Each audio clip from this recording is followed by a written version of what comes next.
Hello बच्चों, कैसे हो। आशा करते हैं आप लोग बहुत अच्छे होंगे और आपकी पढ़ाई बहुत अच्छी चल रही होगी। और आज हम लोग अगले चैप्टर में पहुंच चुके हैं। आज से हम लोग नया चैप्टर वैद्युत विभव को पढ़ने वाले हैं। और पिछले दो चैप्टर्स को हम लोगों ने कंप्लीट कर लिया और आज से हम लोग वैद्युत विभव पढ़ने वाले हैं, जिसमें पहला ही लेक्चर होगा। और पहले लेक्चर का जो पहला टॉपिक होगा ये क्या है? एकल बिंदु आवेश के कारण वैद्युत विभव। तो आज हम लोग एकल बिंदु आवेश के कारण वैद्युत विभव पढ़ेंगे कि कैसे किसी एकल बिंदु के कारण कुछ दूरी पर विभव कितना होता है और विभव हम ज्ञात कैसे करते हैं। ये डेरिवेशन आज हम लोग पढ़ने वाले हैं।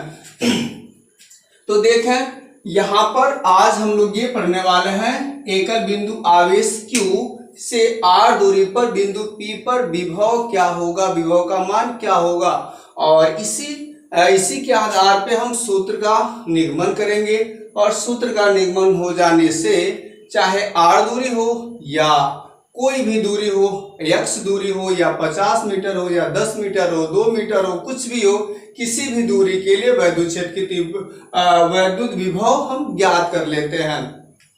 तो आज हम लोग क्या करने वाले हैं, इस किसी बिंदु आवेश के कारण कुछ दूरी पर कोई भी बिंदु हो उस पर विभव ज्ञात करने चल रहे हैं, इसका निगमन करने चल रहे हैं।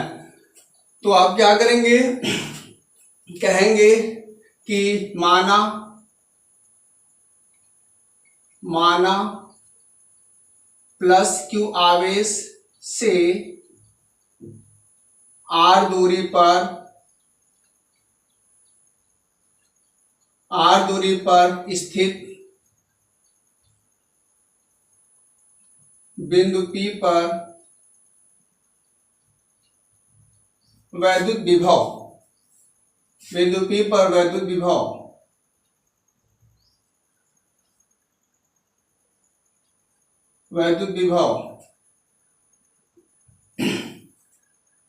V है। अच्छा, ये मान लिया।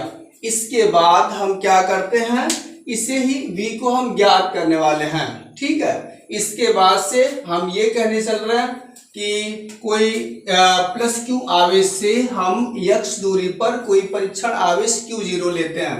तो कह सकते हैं तथा आवेश प्लस Q से x दूरी पर परीक्षण आवेश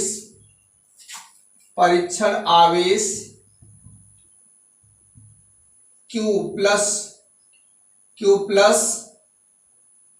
Q0 not plus Q0 not रखा है। ठीक है, तो हमें क्या करना है, हमें बिंदु P पर वैद्युत क्षेत्र वैद्युत विभव ज्ञात करने हैं। तो इसके लिए हम क्या करने वाले हैं, आप जानते हैं वैद्युत विभव क्या होता है। वैद्युत विभव एकांक आवेश को वैद्युत बल के विरुद्ध एक बिंदु से दूसरे बिंदु तक ले जाने में किए गए कार्य को वैद्युत विभव कहते हैं। तो वैद्युत विभव की परिभाषा क्या है, एकांक आवेश को वैद्युत बल के विरुद्ध एक बिंदु से दूसरे बिंदु तक ले जाने में किए गए कार्य को वैद्युत विभव कहते हैं। इसका मतलब एकांक आवेश हमें ज्ञात होना चाहिए और साथ साथ हमें वैद्युत बल भी ज्ञात होना चाहिए। तो हमने परीक्षण आवेश जो लिया है Q0, यही एकांक आवेश है। इसे ही हम स्थानांतरित करेंगे। इस बिंदु A पर है, ये A से B की ओर हम स्थानांतरित करेंगे। मतलब एकांक आवेश Q0 ही है, इसे हम लोग स्थानांतरित करेंगे, मतलब यहां से यहां लाएंगे, वैद्युत बल के विरुद्ध लाएंगे। तो इस तरह से जब लाएंगे तो हमें कार्य करना पड़ेगा और कार्य ही विभव है और इस तरह से विभव हमें प्राप्त हो जाएगा। लेकिन हमें इसे लाने से पहले वैद्युत बल ज्ञात करने चाहिए, ज्ञात करने होंगे, वैद्युत बल ज्ञात हो जाएंगे तभी तो फिर हमें विभव ज्ञात हो सकता। पहले वैद्युत बल ज्ञात करते हैं। तो क्या होगा, आप कह सकते हो कूलाम के नियम से कूलाम के नियम से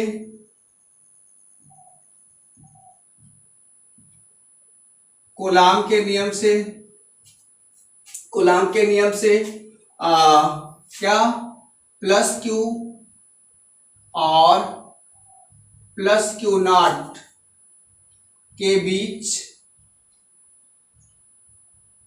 लगने वाला बल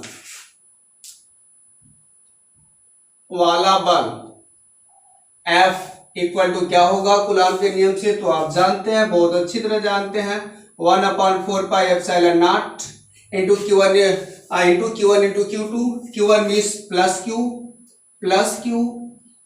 into Q2 means plus Q not या क्यू नॉट कह सकते हैं, Q1 into Q2 upon R square. दूरी कितनी है, इन दोनों के बीच यक्स है, तो r square means x square. तो इस तरह से बल प्राप्त हुआ। क्या प्राप्त हुआ, बल, या कहे तो वैद्युत बल, क्या कहे तो वैद्युत बल। और वैद्युत बल हमें प्राप्त हो गया, तो इसी वैद्युत बल के विरुद्ध आवेश को स्थानांतरित करना है। ये इन दोनों के बीच यही बल लग रहा, इन दोनों आवेशों के बीच यही बल लग रहा, और इसी बल जो कि यहाँ पे दर्शाया जा रहा है, ये उधर की ओर इधर इनसे क्या हो रहा, प्रतिकर्षित हो रहा है, इधर दूर की ओर जा रहा है, दूर की ओर जा रहा, तो यही बल लग रहा। अब हमें क्या करना है, इसी बल के विरुद्ध ये क्यू नॉट आवेश को इधर लाना है, यहां से लेके यहां तक लाना है, बल के विरुद्ध आवेश को लाना है। और आवेश को बल के विरुद्ध लाएंगे तभी तो कार्य होगा, और इसी कार्य को विभव कहते हैं। तो फिर हम इसे यहां लाने में हमारे द्वारा किया यह कार्य क्या होगा, तो कह दें अतः क्यू नॉट आवेश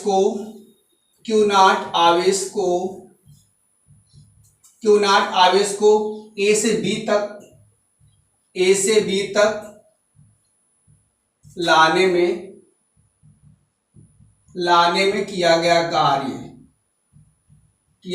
कार्य, तो क्या बन जाएगा, आप कह सकते हो ये सूक्ष्म डिफरेंस या सूक्ष्म दूरी है, इसलिए वर्ग भी सूक्ष्म वर्ग ही होगा, dw होगा, और क्या हो जाएगा, कार्य बराबर F इंटू डी। आप जानते हैं F इंटू डी ही होता है, लेकिन बात ये होती है F भी एक सदिश है और ये D विस्थापन भी एक सदिश है, दो सदिशों का गुणनफल हो रहा, लेकिन परिणाम कार्य आ रहा। कार्य एक अदिश है, मतलब सदिश, ये अदिश गुणनफल हमें प्राप्त करना है। अदिश गुणनफल प्राप्त करने के लिए हमें क्या हो जाता है, cos थीटा भी लगाना पड़ता है, cos थीटा लगाते हैं, और थीटा इन दोनों जो राशियां होती है, सदिश होते हैं, इनके बीच के कोण के बराबर होता। तो विस्थापन इधर हो रहा, ए से बी की ओर ला रहे, कहां से ला रहे, ए से बी की ओर, यहां से इधर ला रहे, ये विस्थापन इधर से इधर हो रहा और बल उधर जा रहा। इसका मतलब इनके बीच जो कोण बन रहा, ये इधर 180 अंश का। तो अतः आप कह सकते हो, अतः dw बराबर क्या हो जाएगा, dw बराबर हो जाएगा F d cos 180 अंश, और cos 180 अंश का मान क्या होता है, cos 180 अंश का मान -1 होता है। तो इस तरह से क्या हुआ, dw इक्वल टू क्या बन गया, 180 का मान -1, मतलब F इंटू डी, ये बन जाएगा F इंटू डी, ऐसा हो जाएगा। और इस तरह से आप बताएं, इसे समीकरण में 1 बना दे रहा हूं, और समीकरण 1 से F का मान यहां पुट कर दिया जाए, रख दिया जाए। वैसे ये दूरी है dx है, दूरी कितनी है, dx कर लेते हैं, dx दूरी है। तो फिर अतः क्या बन जाएगा, अतः हो जाएगा dw इक्वल टू -F का मान क्या है, 1/4 पाई एप्सिलॉन नॉट, और Q into q naught upon x square into, देखिए F का मान ये इतना आया। अब ये dx डिफरेंशियल x हम कर लेते हैं, सूक्ष्म दूरी कर लिया, तो इस तरह से किया गया कार्य हमें मिला, इस तरह से हमें किया गया कार्य मिल गया यहाँ। तो ये इस आवेश को डिफरेंशियल दूरी, बहुत सूक्ष्म दूरी तक लाने में किया गया कार्य हमें ये प्राप्त हो रहा है।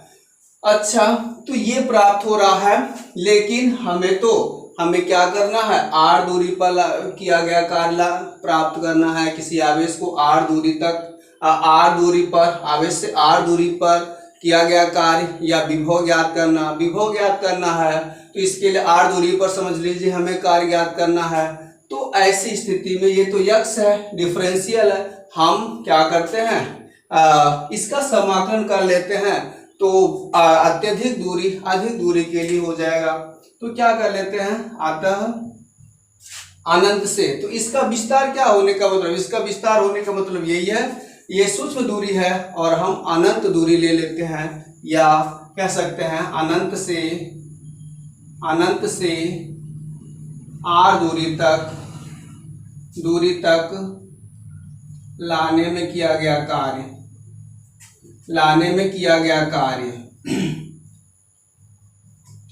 कार्य तो क्या बन जाएगा, तो क्या हो जाएगा, ये डिफरेंशियल हम ये इंटीग्रल कर लेते हैं, समाकलन कर लेते हैं, dw हो जाता है। और यहाँ पर भी समाकलन कर लिया, अनंत से r दूरी तक लाना है। और ये क्या बन जाएगा, यहाँ पे छोटा छोटा हो रहा थोड़ा, तो इधर लिख देते हैं, क्लियर लिख देते हैं। तो क्या बन जाएगा, ये बन जाएगा समाकलन हो जाएगा dw बराबर क्या बन जाएगा, ये समाकलन आपका हो जाएगा, ये माइनस तो पहले ही रहेगा, और समाकलन 1/4 पाई एप्सिलॉन नॉट, और ये क्या होगा, q into q naught upon x² into dx, ये बनेगा। यहाँ पहुंचे, और इसके बाद आप जानते हैं डिफरेंशियल वर्क, ये आप टोटल वर्क हो जाएगा, W कर लेते हैं, क्या कर लेते हैं, W, टोटल वर्क, कुल कार्य निकाल लेते हैं। और ये कुल कार्य हो जाएगा माइनस, यहाँ पे जो नियत राशियां हैं, इसका लिमिट कहाँ से कहाँ तक लगानी है, अनंत से r तक। तो ये अनंत से समाकलन की लिमिट जो होगी अनंत से r तक करना है। तो ऐसे में ये लगा दिया, और नियत राशियां माइनस 1/4 पाई एप्सिलॉन नॉट ये ला दिया, और Q1 इंटू Q2, ये सब भी नियत राशियां हैं, Q नॉट ये नियत राशियां हैं। तो बच रहा है ये हमें निकालना है 1/x²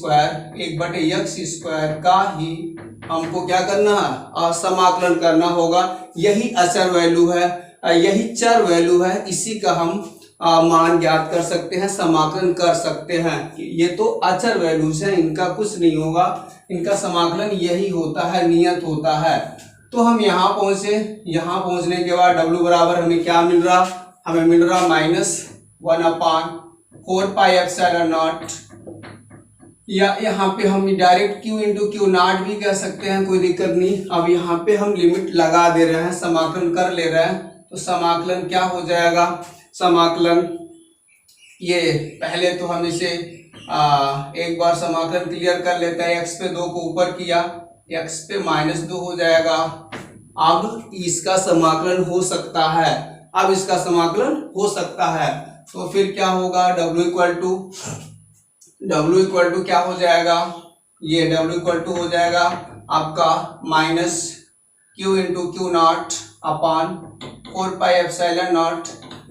अब यहाँ पे समाकलन का फार्मूला आप जानते हैं, क्या होता है, इंटीग्रल x पे n बराबर होता है x पे n+1 अपॉन n+1, यही होता है।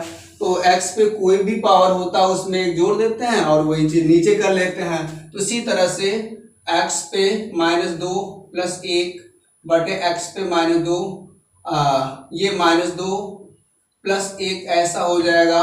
और इसकी लिमिट हम लगा देते हैं, इसकी लिमिट क्या हो जाएगी, अनंत से लेके r तक, ये बन जाएगा। तो यहाँ पहुंचे, यहाँ पहुंचने के बाद से क्या हो रहा, थोड़ा सा लंबा बनता जा रहा, लेकिन कोई कठिन नहीं है, घबराइए मत, थोड़ा सा और बस हो जाएगा। क्या हो जाएगा? Q into q naught upon 4πε0 ये बनेगा। और अब बताइए x पे -2 + 1, तो x पे -1 ही रह जाएगा, -1 ही रह जाएगा, और यहाँ -2 + 1 क्या बनेगा? -1 रह जाएगा, ऐसा होगा। फिर यहाँ पे क्या बनेगा? लिमिट 0 से r तक हम लगा ही लेते हैं, कोई दिक्कत नहीं है।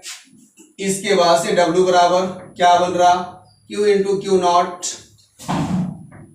4πε0 ऐसा होगा। और ये माइनस जो -1 है मीन्स नथिंग, माइनस का सिंबल कर लेते हैं, और x पे -1 को x पे +1 मीन्स 1/x कर देंगे तो नीचे आ जाएगा 1/x बन जाएगा, और ऐसा होगा, और ऐसा हो जाएगा। यहाँ पर तो माइनस और ये r, यहाँ आप देख रहे हैं यहाँ पे भी माइनस हम लोगों को रखना था, ये माइनस थोड़ा छूट गया, तो यहाँ पे ये माइनस मौजूद रहेगा, ये माइनस यहाँ पे रहेगा। इसके बाद से क्या हो जाएगा? फिर यहाँ पे हमें लिमिट लगानी होगी, तो क्या होगा? वैसे तो कार्य जो होता है अदिश राशि होती है, और कार्य के लिए क्या होता है? अब यहाँ पे हम लिमिट पुट अप कर लेते हैं, फिर ये माइनस और ये माइनस आपका प्लस बन जाएगा। अब बचेगा क्या? Q into q naught upon 4πε0 और 1/x, ये हो जाएगा इनफाइनाइट टू r, ये बन जाएगा। यहाँ पहुंच गए, तो ये थोड़ा सा यहाँ तक हम लोग पहुंच गए। इसके बाद हम कहाँ पे लगाएं? क्वेश्चन को थोड़ा सा इधर ही कर लेते हैं, यहाँ तक कर लेते हैं, उसके बाद फिर हम देखते हैं क्या हो जाएगा। W इक्वल टू क्या बनेगा? Q into q naught upon 4πε0, और ये क्या बन जाएगा? ये 1/x r से क्या है? इनफाइनाइट से r तक। अब यहाँ लिमिट रख देते हैं, तो फिर क्या बन जाएगा? यहाँ पे जहां उच्च सीमा इनफाइनाइट से लेके r तक लाना है, तो r ही दूर है, इसके लिए हम पहले 1/r करेंगे माइनस 1/इनफाइनाइट कर लेंगे, तो ऐसा कर लेंगे। और हमने लिमिट पुट अप कर दिया, रख दिया, और इस तरह से यहाँ पहुंचे। यहाँ पहुंचने के बाद फिर क्या हो जाएगा? यहाँ थोड़ा सा कर लेते हैं, और यहाँ पर भी तो जगह नहीं दिख रहा, चलिए हो जाएगा। यहाँ थोड़ा सा आप ध्यान दें, यहाँ पे कर लेते हैं, उसके बाद इधर कर लेंगे, जिससे सारा का सारा इस पे आ जाता है, और इससे आप स्क्रीनशॉट भी ले सकते हैं और देखना भी आसान पड़ेगा। तो फिर W बराबर क्या बन जाएगा? W बराबर हो जाएगा Q into q naught upon 4πε0, ये बनेगा। और 1/r तो समझ ही रहे हैं, 1/r रह जाएगा, लेकिन 1/इनफाइनाइट 0 होता है, ये छूट जाएगा, तो इस तरह से ये आ जाएगा। और इस तरह से आपको क्या मिला? इधर लिख देते हैं, इस तरह से क्या मिला? इस प्रकार अतः हम कह सकते हैं W इक्वल टू क्या हुआ? W इक्वल टू हुआ आप कह सकते हो 1/4πε0 into q naught upon r, ऐसे कह सकते हैं। बांट दिया थोड़ा, Q into q naught upon r अलग कर दिया, 1/4πε0 अलग कर दिया। तो ये तो बच्चों, ये तो क्या दिख रहा? ये तो अनंत से इस आवेश को, अनंत से इन आवेशों को क्यू नॉट को r दूरी पर लाने में किया गया कार्य है। ये तो कार्य है, लेकिन हमें कार्य नहीं, हमें तो विभव ज्ञात करना है। तो विभव बराबर क्या होता है? आप जानते हैं विभव बराबर क्या होता है?